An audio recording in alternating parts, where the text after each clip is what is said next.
ಮುಖ್ಯ ಕೋಚ್ ಆಗಿ ಮಾಜಿ ಕ್ರಿಕೆಟಿಗ ಗೌತಮ್ ಗಂಭೀರ್ ಆಯ್ಕೆ ಬಹುತೇಕ ನಿಚ್ಚಳ ಆಗಿದೆ. ಈ ಕುರಿತು ಕನ್ಫರ್ಮ್ ಕೂಡ ಆಗಿದೆ. ಗೌತಮ್ ಗಂಭೀರ್ ಇನ್ನು ಮುಂದೆ ಮುಖ್ಯ ಕೋಚ್ ಆಗ್ತಾರೆ ಅನ್ನೋದು. ನಿನ್ನೆ ಬಿಸಿಸಿಐ ಕ್ರಿಕೆಟ್ ಸಲಹಾ ಸಮಿತಿ ಮುಂದೆ ಸಂದರ್ಶನಕ್ಕೆ ಹಾಜರಾಗಿದ್ದು ಇವತ್ತು ಮತ್ತೊಂದು ಸುತ್ತಿನ ಸಂದರ್ಶನ ನಡೆಯಲಿದೆ. ಭಾರತ ತಂಡಕ್ಕಾಗಿ 3 ವರ್ಷಗಳಿಗೆ ತಾವು ಹಾಕಿಕೊಂಡಿರೋ ಯೋಜನೆಗಳ ಕುರಿತು ಸುಮಾರು 40 ನಿಮಿಷಗಳ ಕಾಲ ಗಂಭೀರ್ ವಿವರಿಸಿದ್ದಾರೆ. ಇನ್ನು WV ರಾಮನ್ ಕೂಡ ರೇಸ್ನಲ್ಲಿದ್ದಾರೆ.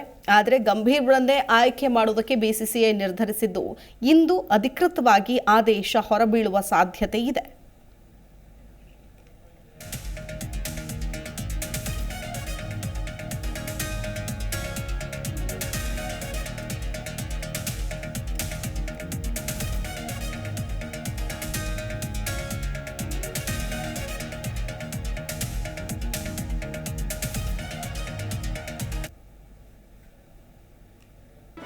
ಜಿ ಕನ್ನಡ ನ್ಯೂಸ್ ಈಗ ನಿಮ್ಮ ಮನೆಯಲ್ಲೇ ನೋಡಿ.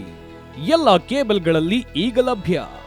ಸನ್ Direct 292, Jio TV 1334, U Digital 162, City Cable 51, GTPL 17, Abhishek Cables 821, Rockline Telecommunication 51, Shri Basaveshwara number 60, Vinayaka Digital number 53, In Digital number 896ರಲ್ಲಿ ನಿಮ್ಮಿಸ್ತದ ಜಿ ಕನ್ನಡ ನ್ಯೂಸ್ ನೋಡಿ ಆನಂದಿಸಿ.